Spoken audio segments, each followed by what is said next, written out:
Hi, class. Welcome to week 9, where we start ethnography of crime in the city. And we're going to read Philippe Bourgeois' ethnographic study, In Search of Respect, Selling Crack in El Barrio. You're only going to read the first part of the book this week, second part of the book next week. You'll see that the book doesn't really use heavy academic jargon. It tells a lot of personal stories of people. It's a classic ethnographic book where the author first wanted to understand inner city poverty, but he started um, uh, talking about the importance of the informal drug economy in New York at the time, in particular in Harlem at the time.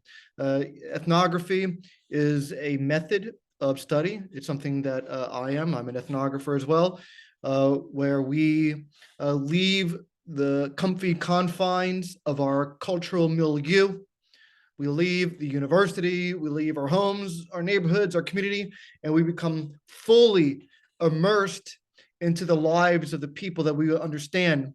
And we spend months and often years uh, living among the people, developing relationships with them, building rapport with them, so we can not only understand the objective conditions that they face that create personal troubles of milieu, but to understand how people make sense subjectively of their experiences while they face structural conditions and historical circumstances not of their choosing.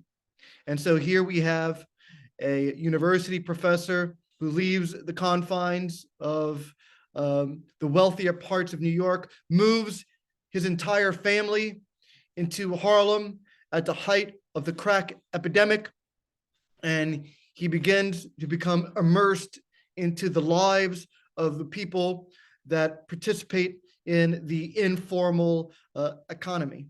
And so it's a brilliant study. It uses many of the theories that we've discussed in class so far. It critiques many of the theories that we've discussed in class so far. And in my opinion, it beautifully upholds the sociological or the criminological imagination to understand the important link between how structural issues cause personal troubles with people, as well as helps us understand that intimate relationship between history and biography that shapes our lives. We have the ability to carve our own biography, to make decisions, to use our sense of agency, but we don't do so under conditions of our own choosing. We do so under historical circumstances that are not of our choosing, while we occupy structural positions within a hierarchical society that is also not of our choosing. Anyone, any of us could have been dropped in a different zip code or a different country and faced the conditions of poverty, of structural exclusion, of marginalization that make us institutionally vulnerable. And so remember, the point of sociology is not simply to understand the objective structural conditions that cause problems for people, but to understand how people subjectively experience these problems that they did not cause, the problems of marginalization, the problems of social exclusion, the problems of apartheid, and how they're able to make sense of their reality and respond to their structural conditions. And so as sociologists, it's very important that we can, again, both understand the objective, value-free structural conditions that create social problems, and then understand how people respond subjectively to these conditions and use their own sense of agency.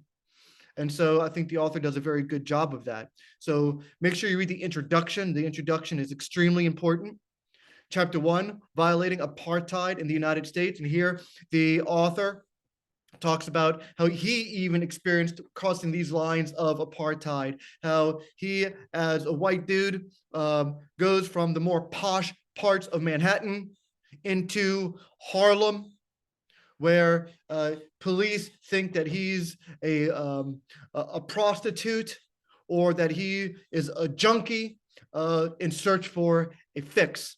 And so he learns how to deal with police, not looking them in the eyes, putting your tail between your leg. Yes, sir. Yes, ma'am. Acting meek and docile, the way police like people to act whenever they deal with members of the community. And of course, when he said that he was a professor, that he was there doing research, the police didn't discarded him and just thought that he was a drug user, and from their perspective, a junkie or a prostitute. Of course, it's worse for people that live in the zones of American apartheid, who have been pushed into the ghettos and pushed into these socially excluded, marginalized neighborhoods that very much resemble South African style apartheid that continues to exist historically in the United States today. And so he talks about what it's also like for people to leave Harlem and to go out into Manhattan and how they're treated as well. So he talks about crossing these informal lines.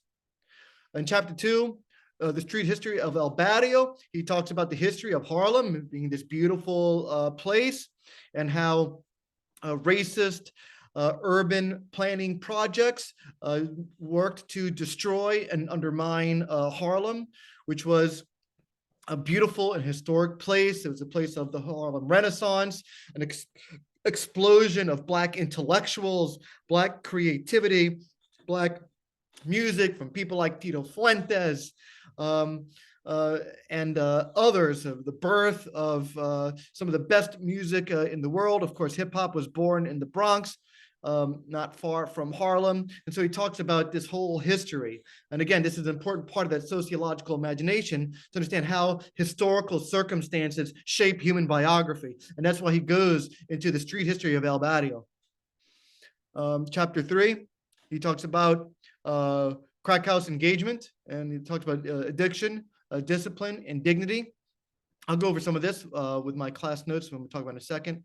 And then chapter 4, going legit, that most people who work in the informal economy, they want to go legit, but they experience a lot of disrespect and resistance at work and find themselves to be oftentimes humiliated and disrespected. And as a result, who the hell wants to take a bunch of subway rides to go to a job that pays poverty wages and disrespects people? People would rather work in the informal economy where they make a lot more money and they have a lot more dignity and respect, as opposed to these minimum wage jobs. It's interesting how most of our welfare money goes to welfare queens, the rich and the powerful corporate elite who take our free, hard-earned tax money for no work at all, while working class people don't have access to welfare, yet they work 2 or 3 jobs, and what little welfare they get, it's simply because these corporations refuse to pay Americans working wages. They only pay them poverty wages. So they leave it up to taxpayers to pay the wages of employees like from Walmart, McDonald's, or Duane Reade, Rite Aid, whatever. And so a lot of the members of the community who work in the informal, illicit economy want to go legit, try to go legit, but the constant disrespect that they receive while they try to take on these legit jobs is very discouraging to them. Everybody wants to spread their wings. Nobody wants to make poverty wages. People want to show who they are, strut their stuff, show what they got. And if they're excluded from the mainstream economy, they'll work in the underground economy where they can spread their wings, where they can become something more, where they can become powerful, have dignity, and have a bunch of money and achieve the American dream. You want to create criminals, deny them access to the pie, and you'll see what happens. And that's what creates the illicit economy. And so instead of punishing people who are creative, hardworking Americans, albeit in the informal, illicit drug economy, perhaps we should give everybody access to the institutional means to achieve success. Then there would be no need for an informal drug economy. And of course, we can make the argument, and we should, in my opinion, make the argument that all drugs should be decriminalized, and that drugs and that drug addiction should have always been considered a mental health concern, never a criminal matter, and no human being should be in jail for drugs. It should be completely decriminalized. But that's an argument for another day. I've taken the time, a lot of time, to make extensive questions on each chapter of the book. And so that's Marina's reading guidelines. So I ask important probing questions that I think are important for you to follow. So read the questions, they follow each chapter. And so again, look at the guidelines, read all the questions as you read through the chapters. I asked what I thought are the most important questions. And your discussion board is going to have to do with those first 4 chapters. So first in the discussion board for week 9, you'll have to provide a brief summary and a major takeaway of each chapter. So make a summary and takeaway of each chapter. Then after you do that, provide a discussion. The first few chapters of the book employ this sociological imagination that we discussed in my first written lecture and video that's in week 1 and week 2 modules. So check that out. And so specifically I asked, how does the author connect the following relationships? The relationship between personal troubles and structural issues that I talked about a little earlier, and the relationship between history and biography. While thinking about your response, remember the following quote that I think best illustrates this relationship between history and biography. And it's from C. Wright Mills' 1959, The Sociological Imagination, where he talks about how sociologists think about the world and what makes our thinking unique to any other philosophical discipline in the world. And it says, when a society is industrialized, a peasant becomes a worker. A feudal lord is liquidated or becomes a businessman. When classes rise or fall, a person is employed or unemployed. When the rate of investment goes up or down, a person takes new heart or goes broke. When wars happen, an insurance salesman becomes a rocket launcher, a store clerk, a radar operator, a wife or a husband lives alone, a child grows up without a parent. Neither the life of an individual nor the history of a society can be understood without understanding both. And so if we want to understand people, we have to look at the historical circumstances that they must face. And if we are to understand our historical moment, we have to look at the lived experiences, the subjective experiences of real human beings that lived in those historical circumstances. So we have to go back and forth between individual biography and historical circumstance. And that is the hallmark of the sociological imagination. And we also have to know, again, how structural issues create personal troubles, not of one's own choosing. And so we have to understand the objective social conditions that cause social problems, like, for example, structural exclusion that leads to the creation of the informal illicit economy, and how people respond in creative ways to these structural conditions that they not choose. And so we can think then that the illicit informal drug economy is a creative, collective response to collectively experienced structural problems. In other words, people respond in creative ways to their collectively experienced structural problems. And one such creative, even if self-destructive response is participation in the informal drug economy. And when people are disrespected or otherwise excluded from mainstream jobs, they will find alternative paths to success, to achieve that American dream. And in that illicit economy, something that is made available to them, they can spread their wings, strut their stuff, achieve the American dreams, have dignity, have respect, and have money to put food on the table. And they are not apologetic about it. And even then, they still want to go legit. They still want to become somebody. But constant disrespect in the workplace discourages this process. So important to read the book and look at my questions carefully. Again, make sure that you follow my reading guide that I have. And so I even have questions for the introduction, to explain the author's original conception of the book, why this conception changed. I ask about what is the underground economy, what causes the underground economy. There you might want to think about Robert Merton's cultural goals and institutional means, at least a contradiction between cultural goals and institutional means. I asked questions on why we can't trust official statistics. Another one, number 6 that I ask, answer the author's question on page 4, asking why young people would take a long subway ride to work in a low-paying job that's often dehumanizing rather than working in the informal economy of the neighborhood. In fact, it's really interesting. Why don't more people engage in the illicit economy when regular jobs suck? They don't pay well. The boss is a jerk. They get disrespected. Why do most people choose these awful, mundane, mainstream jobs when there's a whole other economy available to you that gives you respect and dignity and money? And so I ask other questions like, what is the inner city street culture? What does he mean by that? What's the estimated size of the underground economy?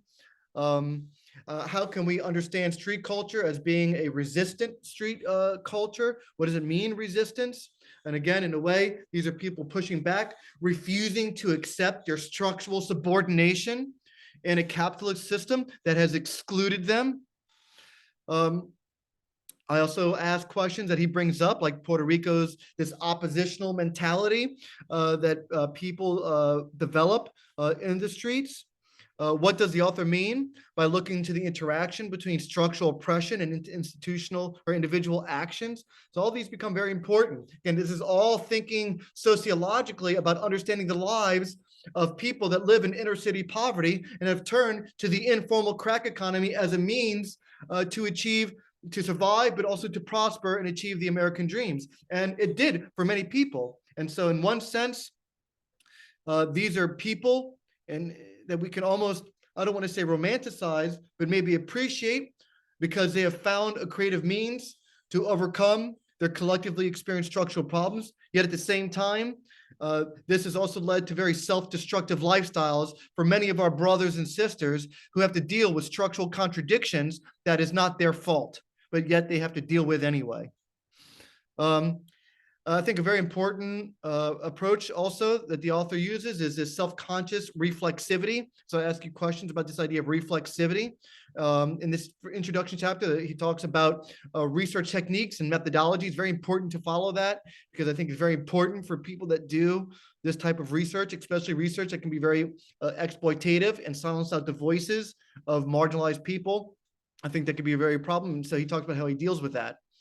He also challenges this whole culture of poverty thesis that people just simply inherit this culture of poverty and they lack agency, and so they just reproduce this culture of poverty. That's not true at all.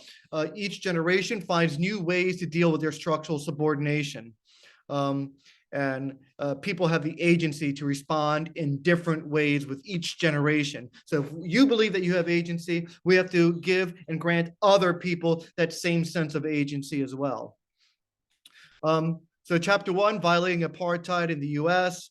Author talks about his lack of street smarts and how he's able to get it after a while. He introduces some of the characters like Ray, and others like Caesar. So these become very important characters in the book. How does he view cops, et cetera, et cetera. He even talks about, Bourgeois talks about moral panics. So very important material, things that you should already be familiar with from our previous discussions, lectures, readings, et cetera. He even talks about the relationship between Puerto Ricans and African Americans and Harlem's street culture. And remember, there's Spanish Harlem, and there's also traditional Black Harlem. Anyhow, so very important to read that chapter 1. Chapter 2, Street History of El Barrio. He brings up in a very important term called jibaro. That's in Spanish, and in Cuba we would say a campesino, which kind of means like peasant, but it doesn't mean it in a way that the Americans use peasant. It's oftentimes a demeaning term, the way Americans use it. But a jibaro or a campesino is someone who works the land, someone who gives you pride, gives you respect, gives you dignity. And so in just a few generations, Puerto Ricans owned their own land. There were jibaros that worked the land, that were respected in their community, respected in their culture. And so they owned their own land. There were farmers, landowners, And then in one generation, the American big agribusiness comes in with American tax subsidized money, ensuring that Puerto Ricans couldn't compete with the welfare queens that receive free money. The corporate big cat agribusiness comes in, steals all the Puerto Rican land, and now in one generation, these Puerto Rican jibaros, people with dignity and respect, they become poverty employees for big American agribusiness in their own country, Puerto Rico. And then since they're poor and they can't afford, they can't live off the poverty wages on land that they once owned that now American corporations own, they go to the city like San Juan, and they work in factories for poverty wages. They can't feed their family, they can't support it. And so they can either starve or die, or they can move to the United States, in which they did. And the moment that they moved into the United States, they were seen as foreigners, even though they were Puerto Rican, which are Americans. They were seen as hostile. They were given negative stereotypes. They were shoved into ghettos. They were shoved into zones of apartheid. A very shocking 4 generations, moving from Jibaro, well-respected people with your own language, your own culture, with dignity, with respect, and then in 4 generations thrown into a ghetto, stereotyped, stigmatized, folk-deviled, and segregated into these ghettos with low-paying, poverty-waged jobs that give no respect at all within 4 generations. So he talks about that shock, that generational shock that happened to so many Puerto Ricans. And we can also include within that most Latin Americans have experienced this due to, ever since the Monroe Doctrine, the United States political and economic interference in the affairs of Latin America, overthrowing countries, in the School of Americas, training death squads to murder democratically elected presidents throughout Latin America, overthrowing democratically elected governments like in Chile, 911 that happened, I believe, in 1972, where the United States overthrew the democratically elected Chilean government, murdered their people, and then put in an American puppet and American corporations. And so this process of destabilizing and interfering in the affairs of Latin America is what exactly has caused so much Latin American immigration to the United States. And when these people who, due to situations beyond their control, because of American political and economic interference in their countries, escape and flee for their lives to the United States, they're stigmatized, stereotyped, shoved into ghettos, and denied opportunities for success. And then they're blamed for for any failures. And so it's important then to look at the street history of El Barrio. And I believe that the author does a nice job really talking about the historical circumstances that led to so many Dominicans and Puerto Ricans going into Harlem and into the Bronx. I even have one question I think it's good. Explain the position of many Puerto Ricans operating in the informal economy. And this whole structure agency debate, including your discussion is Jibaro past, Puritan Anglo beliefs, rugged individualism, and the survival of the fittest mentality. Is this victim blamed, or does personal pathology account for this human suffering? And so these are the type of probing questions I want you to think about as you read through the chapters here. Okay, chapter 3, crack house, management, addiction, discipline, and dignity. So how is the crack game room founded? How and why did ownership change? So questions like that. But also, how did this street mentality lead to becoming successful in the underground economy? And obviously, a lot of these kids, when they were young people, they were put into jails as kids. And if you want to have violent, aggressive adults, the best thing to do is put them in jail as children. Once you lock children in jail, then they learn how to become violent, aggressive adults. And I've taught at juvenile jails in Brooklyn. I've seen many kids in jail. They go in as little pudding pops, little softies when they get in, little innocent things. And then after 2 or 3 weeks of getting their ass beat over and over and over again, I noticed that these same kids, there were a bunch of softy little pudding pops. They were tough and aggressive. And when new kids would come in, they'd be the ones taking a chair or a book and beating the hell out of the other new kids that were coming in. They learn how to become violent. And so this is exactly what's happened to so many of our Black and brown brothers and sisters in the United States, especially in places like Brooklyn and Harlem, that they were not only structurally excluded, but they had to deal with the juvenile injustice system, get thrown into jail, be treated like crap, learn violence and aggression, and learn a street mentality that they learn in zones of apartheid and in juvenile jails. And of course, those skills that they learned on the streets and in jail transferred very well to becoming successful business entrepreneurs in the underground drug economy. You know, in a mainstream economy, if you have a problem with another employee or an employer, you put a little memo in their file, you do kind of weak little things like that. You give them some type of a negative report, something like that. If you have a discipline problem with an employee in the underground market, you need a bat. Right? You need a gun, you need a knife, you need to learn how to discipline employees in order to make it. Right? And so they learn the skills necessary to be watchmen for the crack houses and to operate crack houses. These are the skills that they learn from being in apartheid, something that this country created, creating these zones of exclusion for people. And so if we don't want violent, aggressive people, we need to end apartheid and end this criminal for-profit prison industrial complex that warehouses 5% of the total population in the world, even though rather 25% of the world's prison population, even though the United States has only 5% of the total overall population of the world, it holds 25% of the overall prison population. And so, and the same thing goes for juvenile jails as well. We have an extraordinarily high, in fact, I believe the highest juvenile arrest rate on earth and at any other time in history. And so it's these skills that they learn in jail that teaches them the skills to become successful entrepreneurs in the informal illicit economy.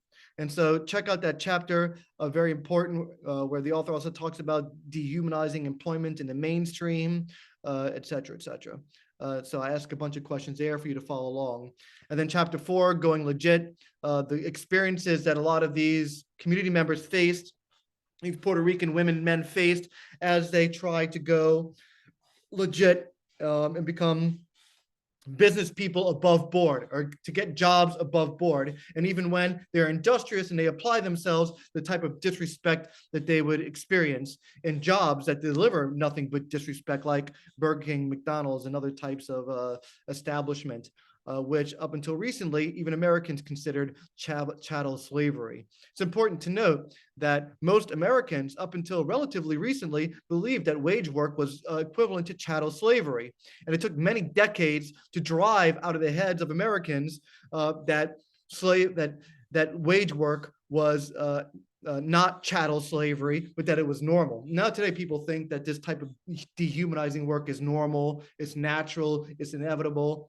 But even Republican Americans thought that it was anti-American to have a wage work and that it was wrong, unconstitutional, and a violation of human rights. Today, it's generally well accepted and not even questioned anymore. I guess people just accept their fate and don't do anything about it. Except some people do, like these Puerto Rican women and men that refuse to accept their structural subordination, and they found a creative, even if destructive, way to overcome problems that they didn't create. So I asked some important questions there, so follow that along as you read that chapter. And so we conclude there with that chapter 4. So you're reading the introduction and then the first 4 chapters. And so again, it's not it's not written in a very scholarly, academic-y way. It tells stories. It's creative, it's interesting. And so I make sure that I give you all a book that's interesting to read, it's easy to read, that's fascinating, that employs all the concepts we've discussed this semester, that critiques a lot of the theories we discussed this semester. And it's an eye-opening book, I think, for many people, a must-read, a brilliant book. It's well done. I think you'll enjoy it. And I look forward to seeing y'all on the discussion boards and reading your comments. Before I end, just a couple of quick things.